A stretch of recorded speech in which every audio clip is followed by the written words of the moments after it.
Hello and welcome to Lofty Pursuits and Public Displays of Confection in Tallahassee, Florida, where we make hard candy.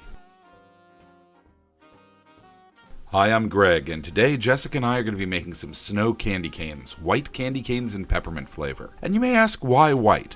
Well, there are two reasons for this. One is because of allergies, but the second is because of history.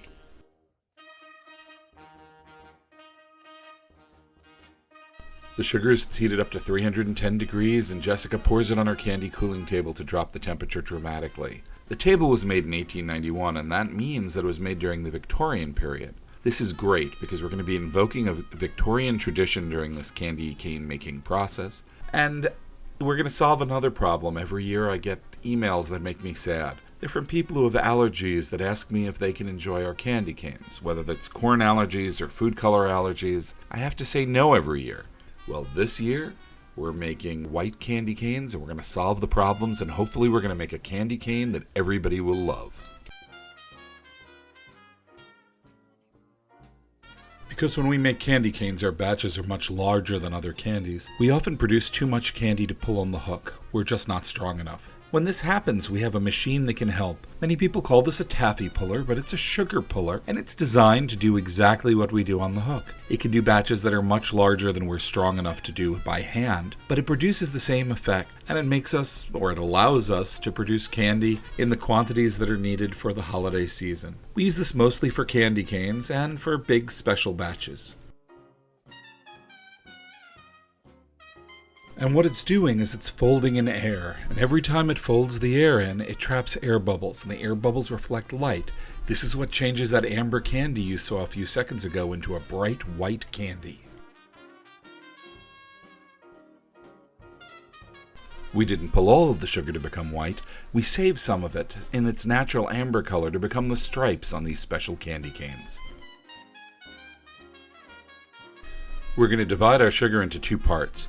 One part's going to become the core of the candy cane, and the other is going to become the white stripes that are between the clear stripes on the outside of the candy cane.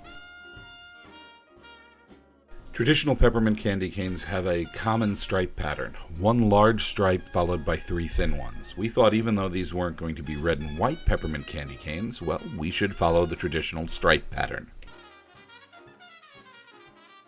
There are many techniques to put stripes on a candy cane. Some people make a log or a cube and just stretch stripes across. We'd like to build a wrap around a core that have thick stripes. We think it makes the stripes look more gem-like or jewel-like. It means that each stripe is going to be inside of a box of white candy, and the light can come through the candy, hit the white wall, and bounce back out. And because they're squares or rectangular sections, the light will go through the same distance from every part of the stripe.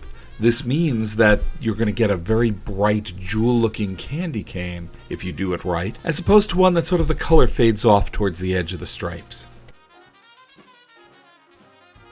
And this looking jewel-like shouldn't be surprising. This technique is borrowed from jewelry makers, and for thousands of years, jewelers have produced a type of jewelry called Cloisonné, where they use silver or another very reflective metal to wrap around pieces of crystal or gems to make the light reflect back out and bring the color out and make the entire piece look more, well, jewel-like. We do this with candy and we get hopefully a similar effect, but a tastier one. And you probably have a piece of jewelry that uses this cloisonné effect. All the enamel pins are made this way and get that same effect. Modern candy canes, the mass-produced ones, often avoid the tapering of the color by making the stripes completely opaque. They almost look painted on, and if you break your candy cane in half, you can see they practically are.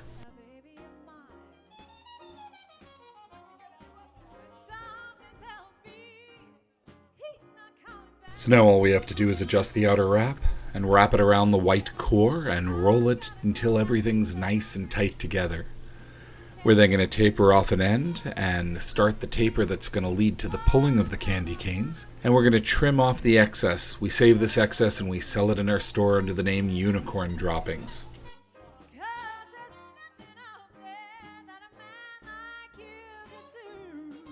But in a candy cane, we don't have to waste that first unicorn dropping. We get to reuse it. You see, unlike our image candy, The core of a candy cane is not seen by the public, so we can poke a hole in the back of the core and we can stuff it with the other end of the candy cane and end up with more candy canes. Even in commercial candy canes, if you break them in half, you sometimes can see a little dot of color in the center. If you did, this means your candy cane was at the end of the batch, and they pushed some of the candy back in, and you're seeing the candy going from one end to another. It's sort of the candy cane equivalent of turducken. So now Jessica's going to take our log of candy and put it on our batch roller. This batch roller will keep the candy hot and keep it spinning so it doesn't go flat, so the outside stripes don't distort. This makes it much easier to do a giant batch of candy canes than we were doing in the past. And this machine is not a new invention. It was made somewhere, we figure, between 1895 and 1910 in Philadelphia, Pennsylvania. And it's been a big help lately. You may have noticed it in some of our recent videos.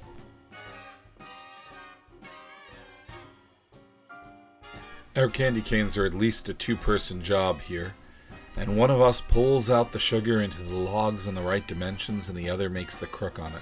One of the things that we concentrate on with candy canes is consistency from piece to piece, so all of our candy canes are about the same size. We use a few tools for this. On the tabletop itself, we have a template that shows us the size the candy needs to be cut, as well as the shape it needs to be bent in if we need a little help. I've also fabricated a little jig here that lets me adjust the hook in the sides to make sure they're parallel and they're at the same length.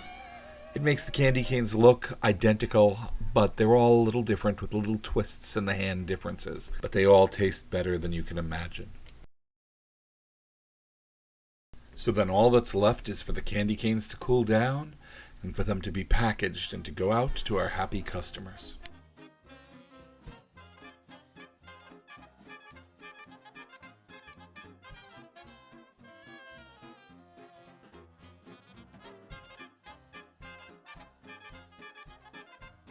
We call our candy public displays of confection because we make it out in front of the public in our store. We do this on many days during the week, but not all the time, and if you're lucky, when you come by, you can come and check us out and see us make candy in person. We're located in Tallahassee, Florida, and we always love for people to come by. But if you can't make it by, you can get our candy on our website at www.pd.net, and we ship it around the world. To reduce the allergens in the candy, there are only a few ingredients in these particular candy canes. Pure peppermint oil, pure cane sugar, and tapioca syrup. Tapioca syrup is another glucose syrup like corn syrup, but it contains no corn. We're hoping this is going to help some people out. And now I'm expecting to get emails from people with tapioca allergies. Do keep in mind the candy table's been around since 1891. We're not really sure what's been on it before, so we can kind of assume that this is a shared equipment environment. So besides the allergens, the white candy canes are also cool because they're traditional Victorian candy. What I mean is, there weren't red and white striped candy canes back in this time period. Red and white striped candy canes, the first records we can find of them is somewhere in the very early 20th century. But if you go back to the 19th century, they had white candy canes. And this is well documented in the history of greeting cards. Christmas cards depict what people thought were standard images, icons, and what you could expect in the time period, and they're a great way to see changes in society. In this case, the candy canes were white in every image, no exception. And that makes sense. The candy cane tradition comes out of the sugar stick tradition, and peppermint sugar sticks were always plain white. And we can bring back some of this tradition with these snow candy canes. There may be an exception to this. From 1884, there's a book, and I have a copy, that is the first reference to putting stripes on candy like this. But it was an obscure book, and it probably didn't take off until the early 20th century. It definitely didn't become prevalent enough to be captured in greeting cards and other image media of the time. Thank you for watching our video. We really appreciate it. If you enjoyed this video, we have many others here on YouTube, and you can subscribe to our channel and sign up for alerts and find out when we post new ones. You can also follow us on Facebook, Twitter, and Instagram. We post constant updates about the cool things we're doing. If you enjoyed this video and you wanted to get some of this candy, because you want the traditional Victorian candy, or perhaps you are or know somebody who has a food allergy, you can get our candies at www.pd.net. If you ever make it to Tallahassee, Florida, we'd love to see you. We're about 10 minutes off the interstate, I-10, and we're open 7 days a week. We don't make candy all day long, but we make a lot of it. And you may catch us right out front making this candy, and you can watch us, or at least come by and get some candy in person. We'd love for you to say hi. Thank you for watching.